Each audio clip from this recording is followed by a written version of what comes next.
Thanking you very much for coming. It's an honor for us. And when we put it out that you were coming, ooh, we can get so many calls here. People want to come also. And truly, I am grateful. This is the second time you're honoring.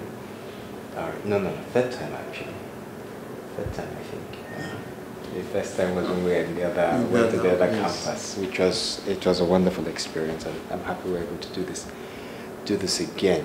Now, like I was saying earlier, the sense here of this interview is, well, okay, to get to know a little bit more in depth aspects of your work. If I will use the phrase that the journalists usually use, the unexposed. But no, that's just a joke. But really, to get to understand, because I know, for instance, you usually stress that you pay a lot of attention to, or your films are motivated to a large extent by the culture, the Yoruba culture, the Yoruba cosmology, the great influence that has, and one sees it also. But then also, a question I will ask subsequently. I see in many of your films the strong female characters. Yes, they're usually strong female characters. The one you showed us the other time in the other campus, this was Aruba, which has the young lady actually fighting and this kind of thing. It's unusual, I think, for the average Nigerian film. Strong character, which is striking. And this spans, I think, various of your films in which this character, which is an interest. I know you told us sometime back that you said, okay, that you have daughters, and this is how. Okay, I remember that very much. But anyhow, these are the kind of things that I would like us to talk about. What are the influences? Are you motivated by things in the society, even apart from the aspects of culture? We will talk about we were just talking about the distribution of things, the possibilities of the industry, the failures, so on and so forth. Okay, so thank you once again. And let me just ask a question to set the ball rolling. Something of a general background. If you can give us something brief. It's a bit of a challenging question to ask you with all that you've done, a general background like that. But if I may just set that going, I know that you started off with WNTV in those days, and went on. Well, I know you also have some experience with still photography, and so on and so forth. So a little bit of what the transition. Well, first of all, it's a pleasure for me to be here again at SMC, and I have noticed, of course, that the SMC has taken more than an interest, in Nollywood. In fact, the idea of a Nollywood Center for studies is good, and it's coming at a very, at the right time, sort of intervention in the industry, because what the Nigerian film industry lacked from the beginning is grew from top down without any infrastructure or institution. There's no institution. It has no home, so you couldn't even now say, that Nollywood has, any place. You couldn't even say, let us go to the particular place to encounter Nollywood. Yes. So this is a fantastic idea coming at a time when there are a lot of challenges crying out for solution in the industry. And see my space in it. I tell at first I didn't start out to be a filmmaker. You know, I was just a kid who loved, discovered the camera and saw the possibilities of what the camera could do, and fell in love with it and never let it out of my hand. You know, so throughout my secondary school days, I, you know, spent a lot of money and time to actually, you know, practice photography. And by the time I was in final year in the secondary school, I had actually sort of gate crashed a photographer's dark room and generally messed around, you know, learned to mix my own chemicals, you know, and process the film and print, you know, and all that. And so by the time I left secondary school, it was clear in my mind that university was out, that I just wanted to be a photographer and so on. But again, if I look at my childhood, you know, I'd been separated from my mother from age 5, so I, you know, immediately I could read and write. I could read, especially I found the Yoruba literature, and then I read to my grandfather at night, and read all the books. And by the time I studied English, I found other stories, other literature. And when I was in primary school, in the school library, I went through it, and I remember, you know, one of the earliest books I read was by Isabel Fremont, and I never forgot it was stamped Okeano United Primary School, you know, and took it away. You know, and then I was able to compare early in life, you know, other literature, other stories, you know, from motherland. And so, as an apprentice photographer, but as again, in literature, all the 5 books, Dio Fago has 5 books, and all the, you know, and again discovered Yoruba. I followed the Oshobo artists for some time, and then, you know, I sort of generally followed everybody, the literature, and then of course discovered the Yoruba theatre, and was lucky to see on stage the Yoruba classics, the Pawan Drinker. And if you saw Kola Ogunmola on stage once, you never forget in your life, you know. And then of course Doladipo was there, Bakoso, and Ogunde was there, you know. So I just had all these people who, you know, fueled my fantasies, who fueled my imagination. And then by the time I started going to the cinema, and I saw film like Lawrence of Arabia, and I saw Peter O'Toole, Alec Guinness, Omar Sharif, you know, Richard Botti, Elizabeth Botti, you know. So I said, well, yes, this is what I like to do. And so finally found my way into Western Nigerian television and had access to motion picture cameras and all this and so on. And within 2 years, you know, I was a professional, and everybody said I was good, you know. So. But you see, I found the films that we made for television was not quite as impressive as the films I saw in the cinema. They would just sort of blew my mind, and I knew, no, this is not quite it. So I decided to save up to go to London Film School, and eventually did the diploma at our technical film. So suddenly I rushed back, you know, and thought, yes, now I think I can make movies and so on. So became independent filmmaker and went on from there. Now you, of course, you have now know-how, and then you have some kind of access to motion, to the technology of making movies, which at that time, you know, relied on services, foreign services, because of the laboratory. The process could not be completed in Nigeria, so you have to find the foreign exchange to take it out. But suddenly, I mean, I found a medium that I wanted to use, and the know-how is not enough. You know, once someone is trained and wants to make a movie, now find your direction.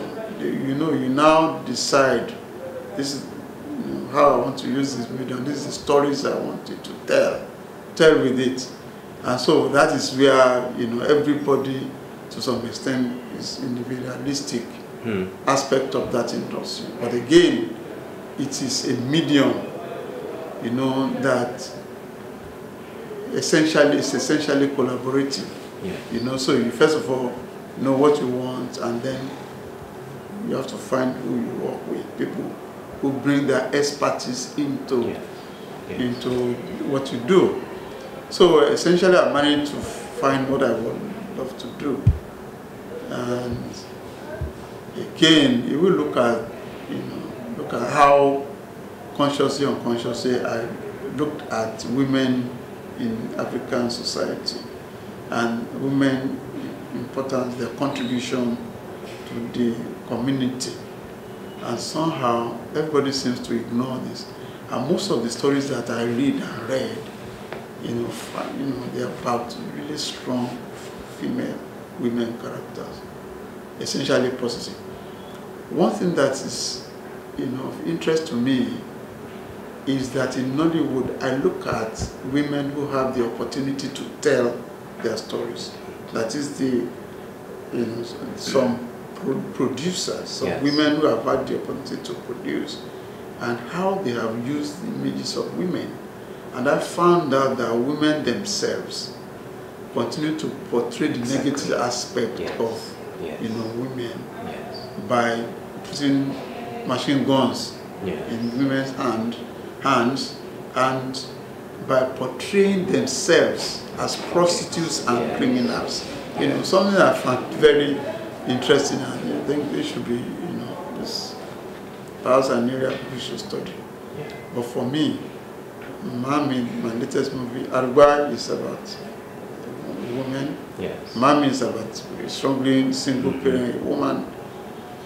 And the Dazzling Mirage, the next film I'm doing again, is about another woman. You know, so Campus Queen is a woman, you know, woman. So the Narrow Path is also, women. And see, so in a nutshell, I think within Nollywood, I've clearly defined what I do and the kind of stories I tell, and more importantly, how I tell it. Now that you've mentioned that Nollywood, because I know that many people define or distinguish themselves. They say, well, we are not Nollywood, because Nollywood is, well, it's recognized, it has certain characteristics in the so-called Nollywood films. Because I know that here in this industry we speak about the films from the north, that's a different category. The Yoruba films, that's a different category. Nollywood films, those ones have their own specifications, so on and so forth. How would you define your film? Because I wouldn't say it's not the average run-of-the-mill, if I may use that expression, not with disdain at all, but it's not it's different. They tend to be different. Like you have said now, you are focused on portraying certain things. You have a message. How would you categorize? Well, I look at Nollywood as nothing more but a sort of a general reference to the Nigerian film industry. And by the way, Nollywood is, you know, extending beyond Nigeria itself. In fact, I suspect that to outsiders, Nollywood will mean anything from Africa or Ghana. You know, will probably be called Nollywood first. And I think that, yes, Nollywood for me is a cinema of diversity, it's a cinema of commerce, you know, depending on the way you look at it. And it is now inevitable. Even if you say you are not Nollywood, you'll be called Nollywood. Nollywood will be used as a reference to your work. It's just like Nigeria. You know, look at, you know, people are saying we should be celebrating 100 years of Nigeria. A lot of people are saying, you know, how can you think like this? Because we already fixed our independence, you know, at a particular 1960. So why are you talking about 100 years? Why are you talking about a contraption? Even today, people are willing to negotiate and say in the first place we should not be Nigerians. The idea, you know, once you get a name, usually you are not in a position, you know, to you didn't have a choice. In that when we were all born, we didn't have a choice of what we were going to be called. You know, so even Nigeria didn't have a choice but to be called Nigerian. So the same thing had happened about Nollywood, you know, and Nollywood now is useful in terms of tagging. Today, you know, it's a game of numbers and tagging. If you Google Nollywood, you probably will get something like millions and millions of returns in seconds. You know, so yes, you can use it. So on my site, I've said Tunde Kelani, main film production Sokomorero, and I said the other Nollywood. Okay. So you can say yes, the other Nollywood or the new Nollywood, but again, it's a brand, and I think we have all worked for it. Okay. It is, people write their own history of Nollywood, and the popular one is they saying this is celebration, a 20 years of Nollywood and so on. But within that same, whatever is called Nollywood, I've been in it for 40 years. That is, I have been working at least 20 years before these 20 years of what they call Nollywood. Exactly. And it's interesting because I even have peers, and I have mentors who started way before me, and they are still alive. You know, yes, Uncle Francis Oladile is there. Okay, yes, of course. 80, you know, Olabalogun is there. You know, and they are still around. You know, so those are the true pioneers actually, and they are alive. Some of them are still alive today. You know, so for me, I've been influenced from so many areas. First of all, talk about literature, and then the environment, and then Yoruba philosophy, religion, music, arts, and then the greatest dramatists in Yoruba land. You know, Yoruba Togunde, Kola Ogunmola, Duroladipo, Onyadijobi, you know, Olumegbon, all of these people, and of course the classics, Obakoso, the stage play, the Pawan Drinkard, Obaluwaye, Kunmi, you know, these are things that, you know, contributed to my own development. So there are references, and I can go back at any time to use any of these elements. And then, of course, the filmmaking uncles, starting from Francis Oladile, then Olabalogun, Adeyemi Afolayan, Adelo, even Professor Wole Soyinka, you know, all these people. So you can, you know, I'm pulled from different directions, and this is part of the tapestry, you know, of my work. Okay. Now that you've mentioned these various influences, if I may just ask, now, when you set out, when you set out to make a film, now, where does the first inspiration come from? Do you begin from the fact that you have a message you want to put across, and you look for the container to put it in, that is the film, or is it a particular story that comes to you and you say, yes, I can use this to pass across this message? How does that work? Well, I think I have sort of a filing cabinet in my head of the next story I should do, because I am at any time about 100 stories start up. So something triggers something, I say, now it's time for that one. Okay. Now it's time for this. So in my head, I have sort of a hierarchy. I have, you know, like I know that right now it is Dazzling Mirage. After Dazzling Mirage, it's likely to be Wuraola. After Wuraola, it's likely to be Cordelia. After Cordelia, the time might be right for me to start adaptation of the great classics in the stage. Wow. That was in the power and drink card, and then take a walk of the color of Mola, take a walk of Drola Debo, take a walk of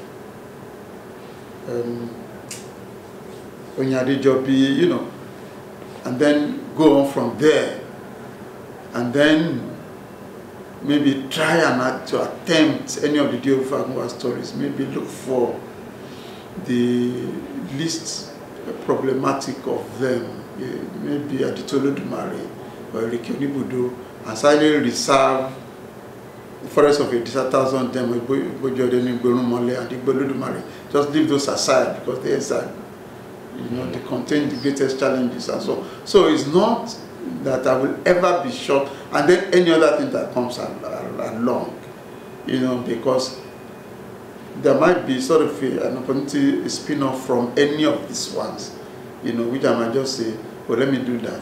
And then again, I've always been fascinated by Kola Kinlande's detective series, because this is the only man I know that used an indigenous language of Yoruba to write detective story that will compete with anyone in the world. Wow. You know, so, and I know I could do, for instance, I could do Agbakonile Tete, or I could do Talole Ajomogbe, or I could do Ajaton Lepaikun. You know, these are things I can just take if the opportunity just pops. So, you know, I have a lot, you know, and it would depend on the circumstances or something that would trigger, yes, you know, my action towards the next film. Talking about circumstances, I know that while we were talking earlier, you mentioned the aspect of finance. This is a big problem. Yes. And how do you deal with it? Because certainly this must be an obstacle. It is. An obstacle. Especially at this time in the industry where there has been a disruption in the sense that since the pirates have taken over, you know, I just recently, you know, said the Boko Haram of Nollywood are the pirates. You know, they've stopped us working altogether, you know, because we cannot release any film now with pirated. It's a risk even not unreleased. Therefore, we have lost our investment, or we cannot recoup our investment, and we are looking for support. You know, either grants or corporate adverts and so on. Otherwise, it will be very difficult for anyone of us, yeah, to go to the next project. You know. So it's always a problem. But so far, although sometimes we've received support from like Lagos State government who supports me, you know, regularly. Our immediate families are victims. They are victims, you know, because we deny them, yeah, what just to get the money, just to fund to get going. So somewhere, I think there should be an intervention, you know, for continuity. Yes, yes. Linked to this is on the other circumstance of the infrastructure, the lack of infrastructure. Okay, well, the industry is 20 years now, but it's not so visible in terms of infrastructure. No, in fact, I don't think that the industry is 20, you know, because at that point, people just say carelessly that Nollywood grew out of nothing. It did not. It did not. So it's older. When our uncle, creative uncle, Francis Oladunri, registered his film company in the 60s, yes, he did some projections. And at that time, he said the number of cinemas in Nigeria was 254. Okay. And he had projected that by 1974, the numbers would have increased to 5,000. You know, so none of this thing happened.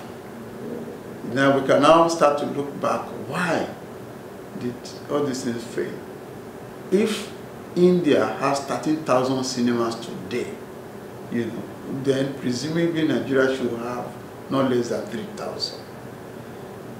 You know, when I was invited to Dubai International Film Festival last December, the government said the country had 120 screens or so.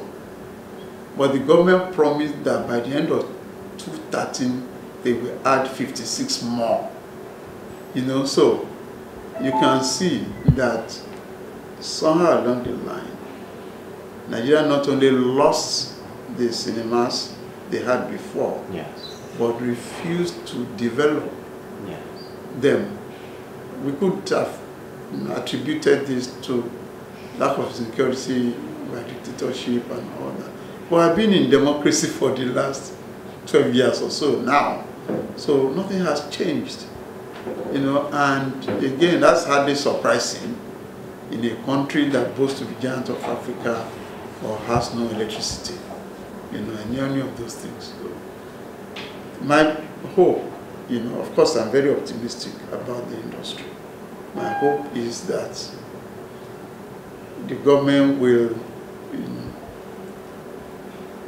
enable, they have to, provide the enabling environment for investors to come in to quickly swing into action and give us electricity, give us broadband internet, give us cinemas, and all these things. Because at least Nigerians are entitled, to quality entertainment and leisure, just like anywhere in the world. But isn't there also the problem of perception?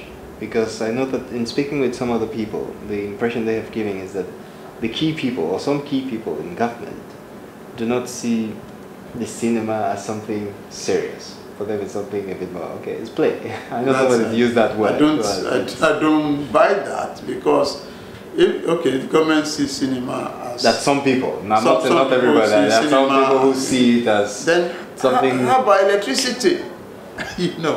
At least, you can't, afford that. And we have to admit that somewhere along the line we have failed. And then for the rapid development of the country, energy is key. Yes. And communication is key.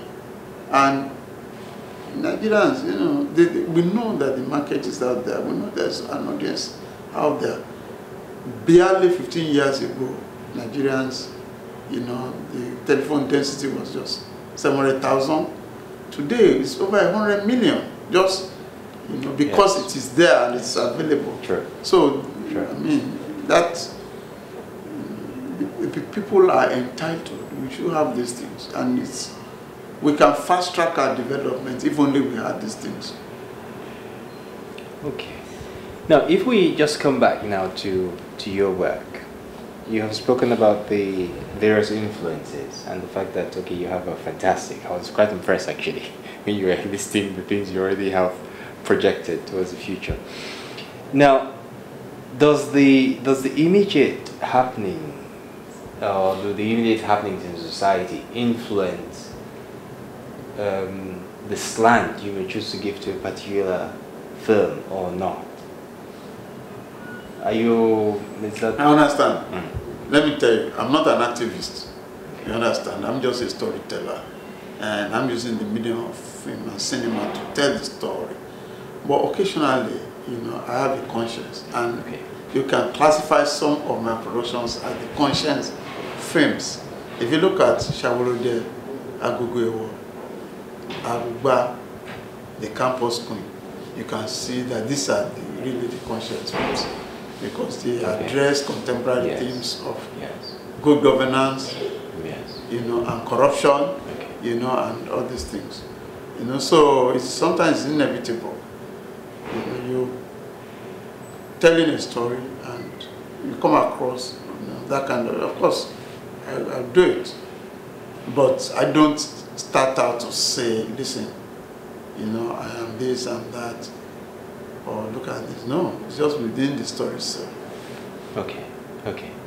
What has the reaction been like? I remember in some other occasion when we spoke, you laid emphasis on the fact that for you, an important audience tended to be I don't want to use the word village, no, that's not the word. More like the communities in general, and that you tended to do a lot of free showings at that level, you know, taking the film and showing it around and so on. What has the feedback been like? No, and why have you chosen that focus? No, because obviously the objective, the dream of every filmmaker is to, you know, let as many people as possible see the film and share the film. And that's what I mean, because of there's no access. Okay. These people, there's no way they are going to come in contact with the film. Okay. And sometimes there's an assumption, you already think too much of the cities and the urban areas, but there are millions of people there who there's no other way they can come in contact with the film unless I take it on the road. You know, but it's very expensive. Sometimes if I got the funding, I will make films every day of my life. You know, if I have the funding, I make sure that I show films every day somewhere. You know, I sort of already made sort of a map of if I had 4 cinema vans, I can do so quickly sort of a roadmap of where, you know, films will be screened at any time. You know. So it's still something I love to do and surprise people. You know, they don't have to pay. Okay. You know, it's unbelievable when you share that experience with people and you sit among people. You know, that's the idea, you know, of cinema. I think it's that the social aspect of it that, you know, excites me a lot. Suddenly put this in, or people come out of their homes, bring their chairs, you know, pack their donkeys, you know, and sit around, you know, and experience this thing, and they stay back to talk about it. You know, for me, that's the joy, you know, of being a filmmaker. Okay. People usually make a distinction between the cinema watching here in Nigeria, well, around our Nigerian films, because they say that usually there's a greater interaction with the audience or amongst members of the audience in these showings. People tend to speak openly, okay, in support of the characters or this kind of thing. You have shown your film around so many places in the world. Has there been a difference in terms of audience reaction? Oh, it's really interesting because I found out that not 2 audiences are the same. You know, it's interesting. You know, film has beyond language, has another language, which is visuals, and you can look at these images and then see. Sometimes people see what I don't see. You know, and it's sometimes very interesting when they bring it up and so on. And it's a shame, but again, we are living in different era and time. And outside of the cinema, I found the other types it's an alienation when you now watch films on your mobile phones. Yeah. You know, it's just you, or maybe on your laptop, you know, and so on. And I think cinema is not meant to be seen like that, although it's inevitable, you know, because this is a different time and place, you know. But I sort of enjoy, you know, real people around, you know, when I see film. Okay, that's fantastic. Now, in the film Aruba, there's a scene in which the lead character, the female lead character, is explaining to her friend how to make the solution for dehydration, to combat the dehydration for the child. And I found that a very detailed scene. What was your idea there? No, that's the problem of Aruba. I sort of, at that time, I didn't make the film for some time. I sort of look as really getting desperate. Why don't I pack as much messages I put into this thing? And again, I looked at the issues of Millennium Development Goals, MDGs. And by 2015, there are set goals that has to be met. And I suspected that Nigeria by 2015 cannot it will not be one of the African countries, none of the African countries that will meet those objectives and goals. So I was right. That oral dehydration therapy is one of so many other things. And someone told me, although I'm trying to investigate it in Ikorodu, there's a woman whose child was ill. And because she has seen Aruba and she did the same thing and at least was able to stabilize the child until she took her to hospital for a month. Fantastic. You know, so it works. It works. Of course it does. That must have been thrilling for you to hear. Yeah, for me, I mean, it was rewarding. And she told people, oh, I saw it in the film, that film Aruba. You know, and just did what they told us. Oh, that's great. That's great. That's great. That's great. But then, with all these other films, I know you said the last one. Well, okay, Paris have got at it even before you have released it. But the previous ones, how did you handle the distribution aspect?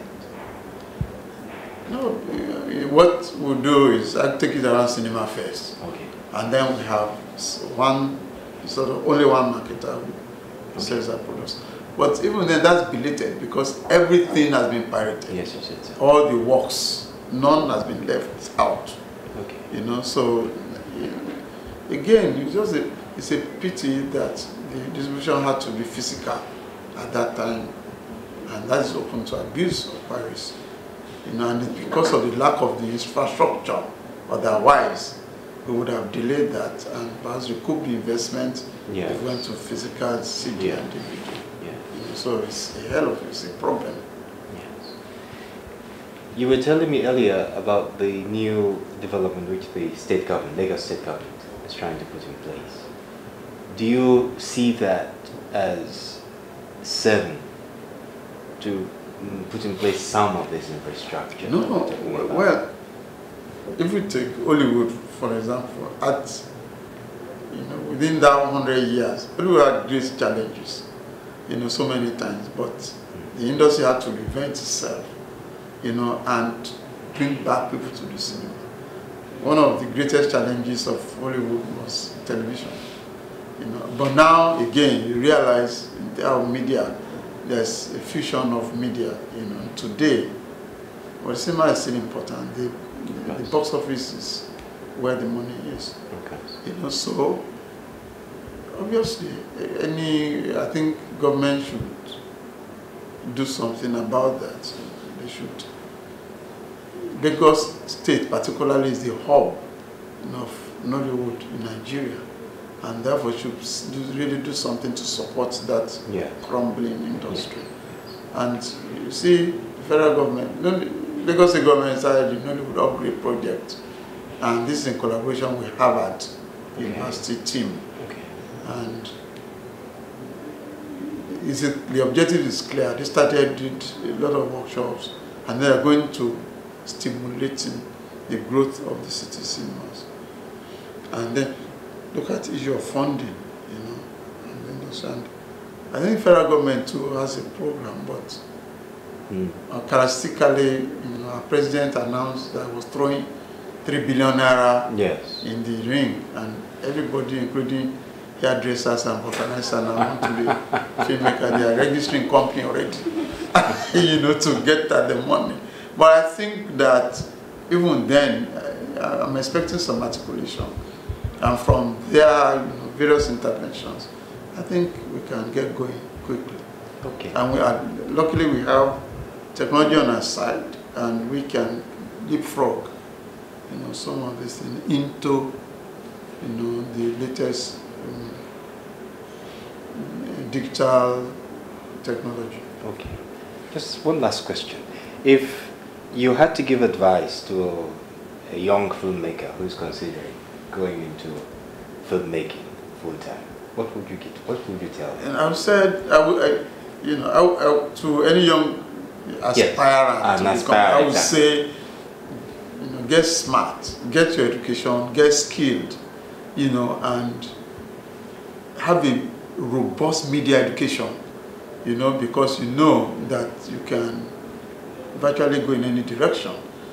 Some crop of young talented Nigerians about these days. They're very good in graphics, animation, music, photography, you know, and they, you know, doing very well. There are not a lot of them, so they hunt for them. Okay. You know, they are skilled. You know, rather than say, hey, listen, I'm a filmmaker, I'm a director, but you don't get a job. You know, so I think it's about skill acquisition. Yeah. And I take example of my children, you know, because you would have expected that quite naturally being born into it, they will just follow and say, but no. By the time they were about to go to university, they didn't think of it, you know. So my daughter is studying law, international relations, security, and you know, something. And then, of course, my son wants to be a computer engineer. See, that's where they're starting from. So I just encourage young people and say, you know, I'm not going to say, look, go and dance, go and sing, go and sing, but just go to school. You know. Get an education. Okay, thank you so very much, TK. This is wonderful. I could go on and on and on. Let me not. You're still going to talk later in the afternoon. Yes. Let me not make you talk too much now. This is great. This is great. Thank you so very much. Yes, thank you so much. Thank you once again for coming to us.